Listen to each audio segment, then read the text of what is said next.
Sleeping sickness of Kalachi. এখন যে ঘটনাটি বলবো এটি হলো কাজাকিস্তান কালাচি গ্রামের একটি ঘটনা। তারা একটি অদ্ভুত মহামারীর মুখোমুখি হয়েছিল। এই মহামারীর আক্রান্ত ব্যক্তিরা প্রতিদিনের কাজকর্মের সময় ঘুমিয়ে পড়ত।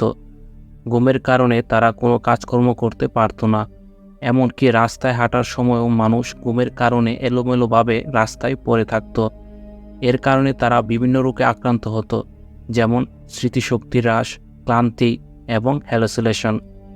একজন স্থানীয় নার্স সাংবাদিকদের কাছে ঘটনাটি বর্ণনা করেছেন।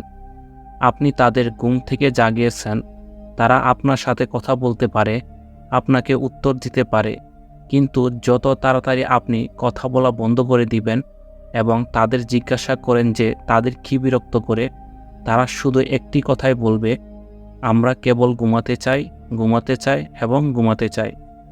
এই এলাকার মানুষ এই রকম আচরণ করত কারণ এলাকাটি একটি ইউরেনিয়াম খনির কাছাকাছি ছিল এবং এর প্রভাবে তারা এই অদ্ভুত আচরণ করত।